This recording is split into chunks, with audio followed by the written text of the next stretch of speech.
Hi, welcome back to the Harpreet Singh Show, and this is Tania's Truth Talk.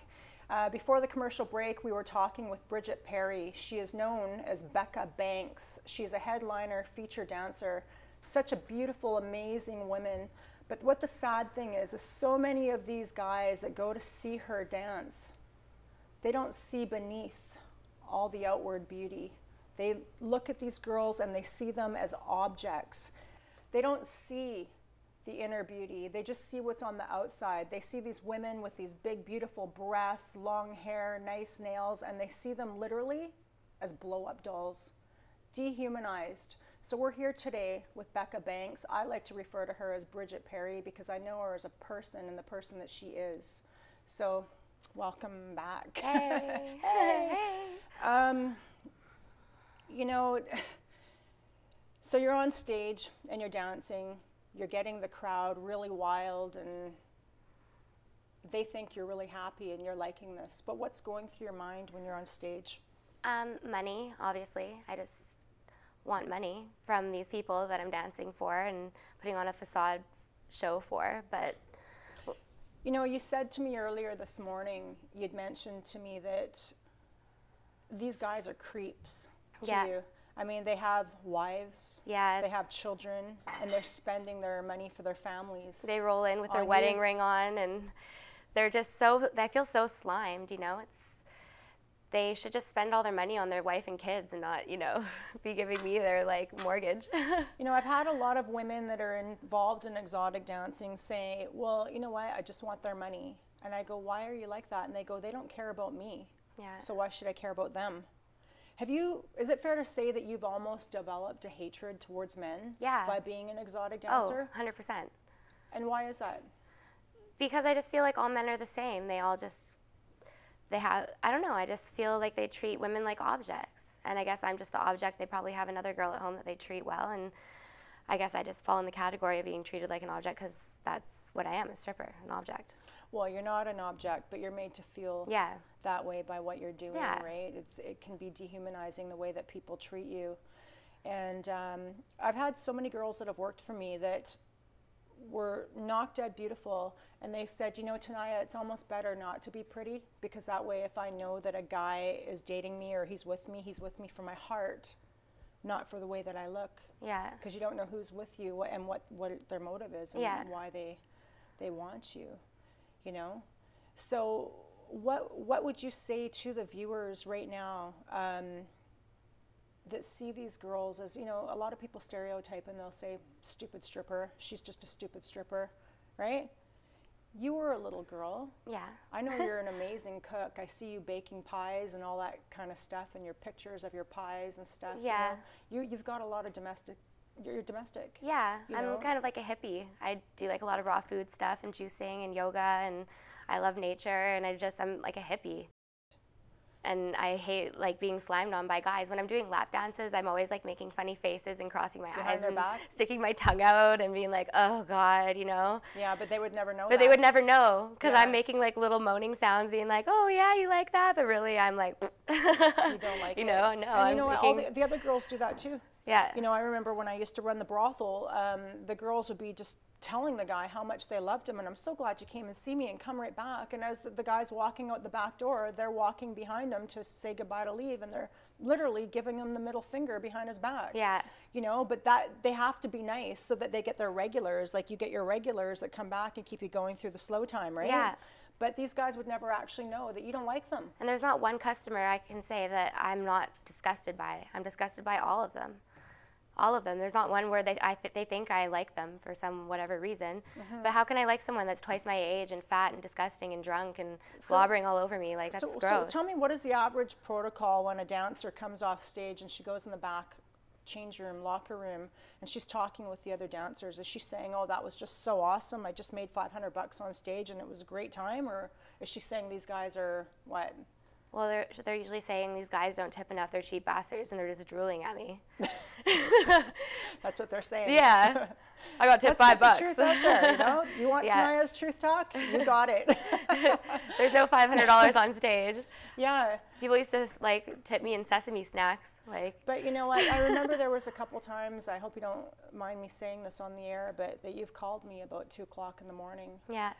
And, you know, you might have come home from a shift dancing or whatever, and everybody that was watching you thought you're just on top of the world and your life is wonderful, but then you'll go home and you'll crack open a bottle of wine and drink and self-medicate. Yeah.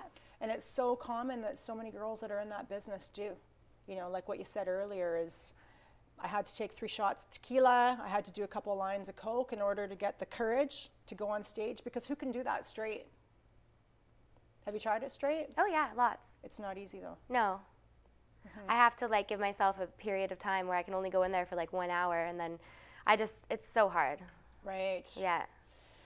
And you know, the vast majority of women that get into prostitution, I would say, from my experience, women that get into exotic dancing, it leads into prostitution on so many levels, because they'll make so much dancing on stage, and then there'll be guys that are watching them that'll say, come and see me and be my mistress and I'll take care of you, and they end up falling into that. Yeah. From your experience and all the dancers that you've known over the years, how many would you say that the most of them have resulted to prostitution? Yeah, I'd say most of them. I'd say like 80%. And then what about drugs? I'd say like 99%. I think the only one that we don't know that does drugs is our mutual friend. Yeah. And I was in shock that she did, because every dancer I know is on something. Yeah. And it's sad to say. So what advice would you give to any young girls that are thinking of getting into exotic dancing? And then what advice could you give the public to the men that go and see exotic dancers? What would you say to the men if you could just say whatever you wanted to say? I would say, I don't like you. We don't like you. As a group. Yes. I'd say we don't like you. We don't like being slimed on. We think you're disgusting. We just want your money. That's all we want from you. We don't want anything else. We don't like you. We feel disgusted. You're one of the 100 guys that we see in a night. You're nothing. I might just be one of the 100 girls that you see or whatever, but you know, you're nothing special. You're disgusting. And now it sounds to me almost like you're a little bit angry. Why is it that you've become so angry towards these men? Probably because I've been like groped a million times, and after that, you know, I don't feel too good about men. Yeah. And is it because, you know, a lot of them are married and have babies, or? Yeah, that, or they're just like really gross and disgusting and want to get off. I don't know. There's all sorts of different men. So if you had a young girl that was going to school right now, she was having difficulty paying her tuition. Yeah. And she was saying, I'm just going to get into dancing. I'm not going to let myself do drugs. I'm not going to let myself end up a prostitute. I'm going to do it just to pay for my tuition.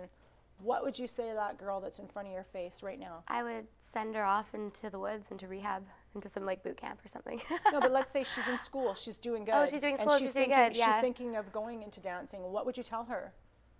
I would tell her, the amount of time that you spend dancing, you're going to have to spend the same amount of time with the repercussions that it has, and then that's going to set you back 10 years. As in what kind of repercussions? Repercussions as in your health, your everything, like all the mental, physical damage that you get from this lifestyle. What type of what type of mental damage would you say? Because I know that a lot of girls that get into exotic dancing and prostitution, the statistics say that over 70% end up with post-traumatic stress disorder. Yeah. I have it as well. Yeah. What would you say how it's affected you mentally? Well, I get a lot of anxiety. My perception on like a normal life has changed with men. My perception, I don't know, it changes my idea of like working hard for money, and your work ethic. My work ethic, yeah. Yes. And it's just changed all aspects of my life, and it's like tweaked them a bit. And right. So your outlook on life has been a lot different since you've gotten into prostitution. Yeah, and normal people that are healthy and have normal lives, they have a normal, healthy outlook, and mine is messed up, and I'll probably have to do some psychology or what's it called, therapy to fix that. Bridget, it was so brave of you to come on to the show today and speak truth, and I really commend you for that. It was so brave, and I thank you for coming on the show. You're welcome. Well, there you have it. You're watching Tania's Truth Talk, and you're going to get the truth. There's going to be a lot more truths in future segments. Please feel free to call in and give your feedback, your opinions. My opinion is, as a nation, we need to protect our future generations. These are our children. We should be encouraging them to go to school, be lawyers, doctors, good citizens, upholding citizens in society, not exotic dancers, which will eventually lead to prostitution, drug addiction, and in Zoe's case and many others that I've dealt with, death. Please feel free to call in and give your feedback. I really want to hear it. Thank you for watching Tania's Truth Talk on the Harpreet Singh Show.